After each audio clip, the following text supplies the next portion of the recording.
तो हम ये बात कर रहे थे कि पूर्वज मुक्ति धाम हमारे लिए क्यों ज़रूरी है, और हमारे पूर्वज हमारी आज की प्रेजेंट लाइफ में जो कुछ भी नकारात्मक रूप से घट रहा है या सकारात्मक रूप से भी घट रहा है, उसके लिए हमारे पूर्वज हमारे साथ मतलब क्यों ज़रूरी हैं, क्यों उनके हमारे साथ संबंध बना हुआ है। देखिए, हमें ये समझना पड़ेगा कि जब ये सृष्टि अपने कुछ नियम के अनुसार चल रही है ना, जैसे कर्म, इसमें सबसे बड़ा जो इम्पोर्टेंट फैक्टर है वो है कर्म, कार्मिक पाथ। वो हमारा स्वयं का भी और हमारे पितरों द्वारा किया गया कर्म भी। और जैसा कि आप जानते हैं कि आपका जो जन्म है वो आज न जाने हमने इस समय से पहले, जब से ये ब्रह्मांड बना, जब से ये पूरी धरती बनी, पूरा ब्रह्मांड बना, तो इस पूरे ब्रह्मांड का जो टाइम पीरियड होता है वो ब्रह्मा जी के 100 साल होता है। और यदि हम उसे देखें तो वो करोड़ में साल मतलब अब तक बीत चुके हैं। जैसे कहा जाता है कि 198 करोड़ साल इस पृथ्वी को बने हुए हो गए। तो इन 198 करोड़ सालों के अंदर कितने जन्म ले लिए होंगे हमने, कितने कितने स्वरूप बदल लिए होंगे। कभी पेड़ पौधे बने होंगे, कभी वृक्ष बने होंगे, कभी जानवर बने होंगे, कभी कोई और मानव, कभी फरिश्ता बने होंगे, कभी देवता बने होंगे। तो न जाने कितने लोगों के अंदर हमने अनंत यात्रा की होगी। तो हमें ये समझना चाहिए कि ये जो यात्रा है ये अनंत जन्मों की यात्रा है, जो हमारे साथ हमारे कर्म के स्वरूप में, या मैं ये कहूँ कि ये एक इन्फॉर्मेशन के रूप में हमारे आत्मा के अंदर रजिस्टर्ड है, और या मैं ये कहूँ जीवन के अंदर रजिस्टर्ड है। तो इस आत्मा के चारों तरफ, जैसे आपने पढ़ा भी होगा कि लाइट के चारों तरफ माइट होती है। तो what is a might actually? Might is basically the form of energy exchanged with the space unit. मतलब आप जिस जिस यूनिट में, जिस जिस लोक में, इस धरती के ऊपर और इस धरती के नीचे, जिस जिस जगह पर भी आत्मा ने मतलब आपने जन्म लिया, क्योंकि आत्मा तो आपकी हमेशा आपके साथ ही रहेगी। ये बात अलग है कि आप यदि ऊपर के या नीचे के लोकों में कभी रहे, कभी हो सकता है आपने कोई बुरा कर्म किया हो, आप दैत्य असुर पिशाच बने हो, तो भी आपके पास बॉडी तो थी, लेकिन वो एस्ट्रल बॉडी में 3 तत्व थे, आकाश, अग्नि और वायु। सिर्फ प्रोपोर्शन अलग है। धरती के ऊपर आप हो सकता है कि कुछ बहुत अच्छे कर्म करते, आप कभी फरिश्ता थे, आपके अंदर भी एबिलिटी थी फ्लाइंग, लेकिन आपके अंदर क्या था? 3 स्टेट थी, आकाश, अग्नि और वायु, लेकिन वो हाई एनर्जी स्टेट में थे। तो कहने का मेरा मतलब ये है कि लाइक जिस स्पेस यूनिट में आपने जहाँ जहाँ आप गए, ईश्वर से पृथक होने के बाद अनंत जन्मों में जो भी आपने यात्रा की, जहाँ जहाँ आप गए, वो सारी की सारी इन्फॉर्मेशन इस माइट के अंदर मौजूद है। और इस माइट की इन्फॉर्मेशन को पढ़ा जा सकता है, जिसका आधार है जीवन विद्या, राइट। और दरबार में जो कुछ भी आपको तत्क्षण बता दिया जाता है, आपका पास्ट, प्रेजेंट और फ्यूचर, उसका आधार भी ये जीवन विद्या ही है, राइट। और ये जीवन विद्या, हमारा ये जो चैतन्य शक्ति है, ये चैतन्य शक्ति हमारे सभी जो एनर्जी सेंटर्स हैं उसके साथ जुड़ी हुई है, राइट।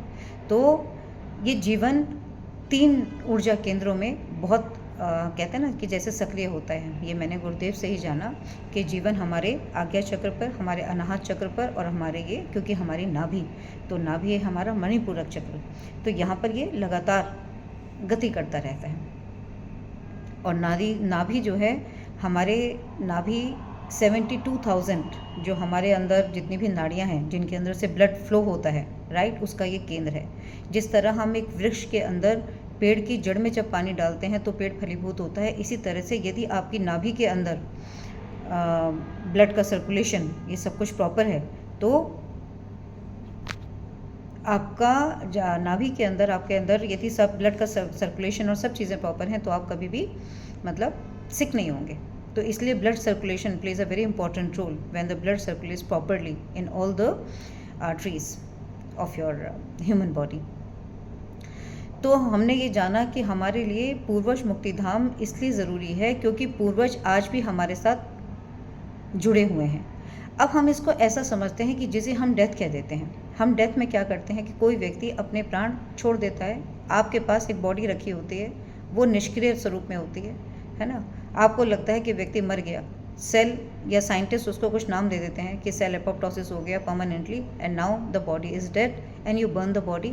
उसके बाद वाटर इवेपोरेट हो गया, ऐश बन गया, और बाकी उन 3 तत्वों का जो आकाश, अग्नि और वायु है, उनका कहीं कोई जिक्र नहीं है मॉडर्न साइंस में, राइट। लेकिन असली यात्रा तो इस आकाश, अग्नि और वायु की ये जो हमारा सूक्ष्म शरीर है जिसके अंदर एस्ट्रल बॉडी भी विद्यमान है, उसका कहीं भी जिक्र नहीं है। इसीलिए आज साइंटिस्ट को किसी भी बीमारी का रूट कॉज ही नहीं पता, और हम ये ऐसा समझ लेते हैं कि ये जो पूरी स्पेस यूनिट का मैंने आपसे जिक्र किया कि इस धरती के ऊपर और इस धरती के नीचे पूरी दुनिया विराजमान है, लेकिन ये जो डिफरेंट लोग हैं, यहाँ पर 3 तत्वों की दुनिया है जो हमें अपनी आंखों से दिखाई नहीं देती। उसको देखने के लिए आपको वैसे ही एनर्जी डिवाइस चाहिए, so that you can see. आप उसे देख सकते हैं जब आपकी ये दिव्य दृष्टि, जब आपका त्रिनेत्र जागृत हो जाएगा, लेकिन उस सत्य को आप अपनी दोनों आंखों से नहीं देख सकते, क्योंकि ये दोनों आंखें मैटर को सिर्फ एक लिमिटेड विजिबल रेंज में ही देख सकती हैं, जिसे हम 400 नैनोमीटर टू 700 नैनोमीटर कहते हैं। ओके, तो इसीलिए जैसे ही डेथ होती है, हम ऐसा सोचते हैं कि मृत्यु के बाद मर गए, बस जीवन खत्म, और हम जो भी मरा वो हमारे पितृ हों या कोई भी हो, वो स्वर्ग में चले गए, वो स्वर्गवासी हो गए। ये बिल्कुल ही गलत भ्रम है, ये बिल्कुल ही गलत भ्रम है। जैसा कोई भी व्यक्ति इस मतलब हम इस दुनिया का एग्जाम्पल, इस पृथ्वी का एग्जाम्पल लेकर ही चीज़ों को एक्सप्लेन करूँगी, क्योंकि हम इस पृथ्वी के जीवन को आज अच्छी तरह से जानते हैं। यदि हम कर्म के हिसाब से देखें तो इस धरती पर हर व्यक्ति, मतलब इस पृथ्वी पे काम को संचालन करने के लिए लोग अलग अलग तरह से काम कर रहे हैं। कोई सड़क पे सफाई करके काम कर रहा है, कोई विद्या देकर काम कर रहा है, कोई मरीज को ठीक कर काम कर रहा है, कोई साइंटिस्ट बनकर काम कर रहा है, कोई नेता बन के काम कर रहा है ना, कोई आपका मनोरंजन कर रहा है। तो हर व्यक्ति अपना एक अलग अलग काम करके इस दुनिया को सुचारू रूप से चलाने के लिए अपना रोल एक अभिनय के रूप में प्रस्तुत कर रहा है, और वो कभी भी अकेला नहीं आता, एक परिवार के अंदर आता है, और जिस परिवार के अंदर वो आता है उसके साथ वो कर्म से बहुत ज़्यादा गहनता से जुड़ा होता है। क्यों? क्योंकि अध्यात्म हमें एक चीज़ सिखाता है कि मनसा वाचा कर्मणा, कि मन से में हम यदि कुछ सोचते हैं तो भी हमारे साथ कर्म बंधन जुड़ जाता है। मुख से कुछ बोलते हैं तो कर्म के बंधन जुड़ जाता है, हाथों से जो कृत्य करते हैं उससे भी कर्म बंधन जुड़ जाता है। अब आप सोचिए कि हर पल कहीं ना कोई मन में विचार हमारे थॉट में चल ही रहा होता है। तो जिस व्यक्ति जिस स्थान के बारे में हम लगातार नित्य निरंतर सोचते रहते हैं, हम उस सोर्स से लगातार एनर्जी के एक्सचेंज को के साथ जुड़े रहते हैं। तो एनर्जी एक्सचेंज क्या है? एक कॉन्टिन्यूस प्रोसेस है, और इसका एक हमारे शरीर के अंदर रजिस्टर होने का, एक इन्फॉर्मेशन के रजिस्टर होने का एक मैकेनिज्म है। उसको मैं आपको डिटेल में एक अलग वीडियो में बताऊंगी, लेकिन मैं सिर्फ आपको ये बताना चाहती हूँ कि जैसे ही किसी भी व्यक्ति की डेथ होती है, उसके साथ उसका सूक्ष्म शरीर, उसकी पूरी एस्ट्रल बॉडी होती है, और जिस एनर्जी पॉकेट को उस समय, जैसे मान लीजिए उसने बुरे कर्म किए, तो क्या होगा? आत्मा क्या होगी? भारी होगी। और भारी चीज़ क्या कभी ऊपर के लोकों में जा सकती है? नहीं जा सकती। तो जिस तरह का काम है, या तो वो धरती के मतलब अर्थ के प्लेन में ही रहेगी, या और भी बुरे कर्म किए हैं तो धरती के नीचे के लोकों में जाएगी। क्यों? जितनी चीज़ भारी होती है उतना ही वो नीचे की तरफ गति करती है, और जितनी चीज़ हल्की होती है उतना ही वो ऊपर की तरफ गति करती है। यदि आप एक ऐसे परिवार में आए हैं कि जहाँ परिवार मतलब जब तक आपका होश है तब तक वो क्या है कि ईश्वर के मतलब जैसे गुरुज होते थे, तो वो अपनी नित्य साधना करके क्या करते थे? ईश्वर में ही उनका ध्यान होता था। उनके आगे जो भी संतानें होती थी वो भी ईश्वर के ध्यान में ही संलिग्ध रहती थी। तो उन्होंने यदि पूरा जीवन ईश्वर की याद में ही बिताया हो, तो वो ईश्वर से क्या ले रहे थे? पावर ले रहे थे। तो जब शरीर को छोड़ेंगे तो वो अर्थ के ऊपर उनका कोई ज़्यादा सांसारिक जीवन के अंदर कोई ज़्यादा मतलब कहते हैं ना अटैचमेंट ही नहीं होगा, हम इसको ऐसे समझ सकते हैं। या उनके बुरे कर्म नहीं है तो वो नीचे के लोकों में भी नहीं जाएंगे। तो मृत्यु के बाद वो आत्मा सीधा कहाँ जाएगी? ऊपर के लोकों में जाएगी। जैसे मैंने आपको कहा कि जनलोक, तपलोक, तो तपलोक में कैसी आत्माएं हैं? वो ऐसे महर्षिज हैं जो सालों साल बैठकर सिर्फ तपस्या कर रहे हैं, और अपनी इस आत्मा की शक्ति को बढ़ा करके उनकी वो यात्रा आज भी चल रही है कि जहाँ उन्हें कभी भी इस धरती पर दोबारा जन्म लेकर ना आना पड़े। तो हमें ये समझना है कि इस पूर्वज मुक्ति धाम में एक चीज़ हमें मतलब इस कंसेप्ट को समझना है कि जब वो पहले ज़माने में क्या होता था, जो हमारी परंपरा थी, उस परंपरा में हमारे अंदर 4 आश्रम बताए गए, है ना। तो लास्ट का जो आश्रम होता था उसे हम कहते थे वानप्रस्थ आश्रम।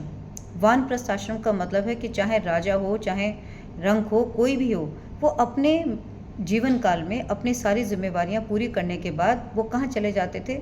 गुरु के पास चले जाते थे, गुरुकुल में चले जाते थे, और गुरु के साथ एक बिल्कुल ही साधारण जीवन, एक साधारण दिनचर्या को रख करके वो कैसे अपना जीवन बिताते थे? ध्यान साधना करके। मतलब उनका जो अंतिम समय जब मृत्यु का क्षण होता था तो उनका ध्यान ईश्वर के अंदर ही होता था। और कभी मत भूलें एक इम्पॉर्टेंट बात कि अंतमति सुगति, कि अंतिम समय में हमारे अंदर जो कुछ भी इंफॉर्मेशन, लास्ट थॉट हमारे अंदर रजिस्टर हो जाता है, उसी के मुताबिक ही हमारा नेक्स्ट बर्थ होता है। ये बात कहीं किसी मॉडर्न साइंटिफिक लिटरेचर में आपको नहीं मिलेगी, लेकिन यही एक स्पेशल सीक्रेट है और यही ईश्वर की इस सृष्टि की एक व्यवस्था है कि हमारे अंतिम क्षणों में हमें जितना जो कुछ भी याद रहता है उसी के मुताबिक हमारी गति होती है। इसीलिए पुराने ज़माने में लोग ईश्वर के नाम पर ही अपने संतानों के नाम रखते थे कि यदि वो मृत्यु के समय कष्ट होने पर किसी को बुलाएंगे भी तो वो अपने बच्चे का जब नाम लेंगे तो उसके अंदर ईश्वर का नाम समाया होगा। और आप कभी दरबार के वीडियोस देखेंगे तो जब भी कोई माता पिता अपने बच्चे का नामकरण करवाने आते हैं तो आप देखेंगे कि उनके नाम अधिकतर ईश्वर के नाम पर ही दिए जाते हैं, जैसे शिवांश है ना, मतलब माँ का या भगवान शिव का ही नाम दिया जाता है। तो मुझे जब मैंने इस तरह की नामकरण देखा तो मुझे बहुत ही खुशी हुई कि जो पुरानी परंपरा चली गई इस दुनिया से, आज दरबार के द्वारा उस पुरानी परंपरा को फिर से वापस मानव जीवन में लाया जा रहा है।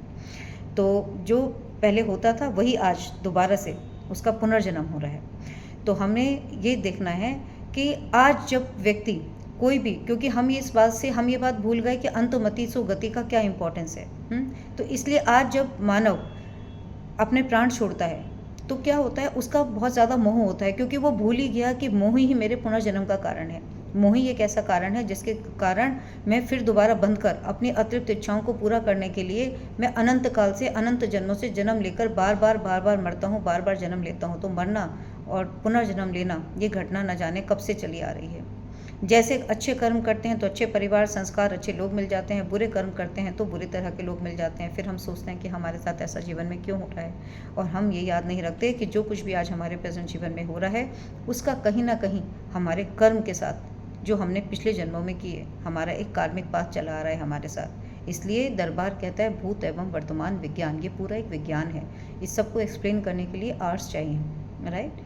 तो इसीलिए हमारे पूर्वजों ने भी जब अपने अपने शरीर छोड़े तो उनका भी मोह था, उनका मोह परिवार में था, अपने धन धान्य में था, या कोई ऐसे काम थे जो वो अपने जीवन काल में नहीं कर पाए। तो क्या हुआ, उनके जीवन की सद्गति नहीं हुई, उनके जीवन की सद्गति नहीं हुई। सद्गति का मतलब है कि आज हम ये भी भूल गए कि मरने के बाद आप यदि गरुड़ पुराण उठाएं तो आप देखेंगे कि जलाने के बाद भी एक पूरी यात्रा है 1 साल की, इसलिए बरसी मनाई जाती है। मतलब बहुत सारी चीज़ें हैं जो हमें याद ही नहीं हैं। जब हम मतलब 3 दिन के बाद के संस्कार करते हैं, 10 दिन के बाद के संस्कार करते हैं, 13 दिन के बाद के संस्कार करते हैं, 1 साल के संस्कार करते हैं, पितृपक्ष मनाते हैं, तो हमारे शास्त्रों के अंदर ये पितृपक्ष का इम्पोर्टेंस क्यों है? वो इसीलिए है क्योंकि यदि पितृ ना होते तो हम आज इस जीवन में ना होते, तो ये पितृ ऋण हमारे साथ चला आ रहा है, उनका पूरा कार्मिक पाथ हमारे साथ चला आ रहा है ना, जिसका प्रैक्टिकल स्वरूप आपको दरबार में दिखाई देता है। क्योंकि जब आपके पूर्वज मुक्ति धाम में हर चीज़ के निवारण के लिए सबसे फर्स्ट स्टेप ही पूर्वज मुक्ति है, जो हमें ये बताता है कि आत्मा क्योंकि मरते समय कहीं ना कहीं वो इस धरती को छोड़ ही नहीं पाती है ना, वो अपने विकारों के मतलब किसी भी चीज़ में मोह रह जाता है। तो मोह एक ऐसा कारण है, वो एक ऐसी अटैचमेंट है कि वो जो उसको जोड़े रखती है इस पृथ्वी की यूनिट से। और इसीलिए मरने के बाद भी आपको ऐसा लगता है कि आपके पूर्वज चले गए, लेकिन वो कहीं जाते नहीं, वो इतने हैवी हो चुके हैं कि या तो वो आपके साथ ही आपके मानव देह में रहते हैं, आप ही के घर में रहते हैं, या फिर बहुत ही बुरे कर्म किए हों तो धरती के नीचे के लोगों में स्थान पाते हैं। ये आपको भी पता है और आज मुझे भी पता है कि जिस तरह के पुराने ज़माने में सब लोग ध्यान साधना करते थे, तपस्या करते थे, वो आज ना तो वो ऐसे गुरुकुल हैं और ना ही किसी को किसी तरह से मतलब एक ठीक तरह से एक वैदिक जैसे विधि विधान से कैसे ध्यान साधना करनी चाहिए, तो आत्मा की गति कैसे होगी। तो पूर्वज मुक्ति धाम इसलिए ज़रूरी है क्योंकि यदि आपके पूर्वज ही मुक्त ना हुए तो पूर्वजों ने ही आपके यहाँ नेक्स्ट बर्थ में आपके कर्म के मुताबिक आप ही के परिवार में जन्म लेके आना है। लेकिन आज आप इसीलिए समाज के अंदर ये देखते हैं कि आज नेचुरल बर्थ बच्चों के नहीं होते, है ना, बहुत ही ज़्यादा कष्ट है उन्हें। आज हम क्यों इतनी ज़्यादा, जितने हम बोलते हैं कि जो आर्टिफिशियल मेथड्स हैं उनके लिए क्यों जाना पड़ता है, वो इसलिए जाना पड़ता है कि मतलब एक संतान को एक सही तरीके से नेचुरल तरीके से जन्म देना ही आज देखा जाए तो सोसाइटी के लिए एक बहुत बड़ा मेजर चैलेंज है। But they do not know the cause. ऐसा नहीं है कि हमने कुछ टेक्नोलॉजीज डेवलप कर ली और हमने सोचा कि हम बाहर इन विट्रो में कुछ कर लें और फिर उसे इन वीवो में कर दें, तो हम कब तक इस प्रोसेस को कैरी फॉरवर्ड करते रहेंगे। जो चीज़ नेचुरल तरीके से होनी चाहिए उसे नेचुरल ही होना चाहिए, है ना, जो प्रकृति ने दिया है। तो प्रकृति के विरुद्ध जाकर के आप जीवन को बहुत लंबे समय तक कैरी फॉरवर्ड नहीं कर सकते। तो इसीलिए हमें ये समझना चाहिए कि हमारे पूर्वज ही यदि मुक्त नहीं होंगे तो पूर्वज ही हमारे यहाँ पर रीबर्थ लेकर आ ही नहीं पाएंगे। तो हमारे कर्म के रास्ता, मतलब हमारे कर्मों से हमें क्या करना है, जब हम अपने कर्मों के बंधनों से मुक्त होंगे तब हमारी मोक्ष की यात्रा शुरू होगी। लेकिन यदि हमने अपने आप को, मतलब हो क्या गया है कि हर व्यक्ति एक कार्मिक, उसके अपना तो कर्म चला ही आ रहा है, अपना कार्मिक पाथ तो है, उसके साथ साथ वो अपने पूर्वजों का भी बहुत सारा कार्मिक पाथ, उनकी भी अतिरिक्त इच्छाएं, बहुत कुछ अपने साथ कैरी फॉरवर्ड कर रहा है। और ये सब हर व्यक्ति के साथ अदृश्य रूप में उसके इस एनर्जी पाथ में, उसके इस ऑरा में एंट्रैप्ड है, जिससे वो टोटली अनजान है, राइट। इसीलिए पूर्वज मुक्ति धाम मतलब बहुत ही ज़रूरी है। और इस जगह की ये विशेषता है कि जब आप इस दरबार में आकर अपनी वैदिक परंपरा या वैदिक प्रक्रिया को पूरी तरह से प्रोसेस करते हैं तो यहाँ पर आपके पूर्वजों की मुक्ति होती है और दरबार उसका प्रमाण भी देता है। इसके ऊपर, प्रमाण के ऊपर मैं एक अलग से वीडियो बनाऊंगी। तीसरा यहाँ पर शब्द जुड़ा है मानव मंदिर। मानव मंदिर से मैंने बहुत कुछ सीखा कि गुरुदेव ने बताया कि मंदिर वो स्थान होता है जहाँ हर मानव आकर स्वस्थ हो। जिस दिन मैंने ये सुना, ये मेरे डीप में उतर गया कि कितनी अच्छी बात है। आज ऐसा नहीं है कि दुनिया के अंदर मंदिरों की कमी है, लेकिन कभी आप सोच के देखें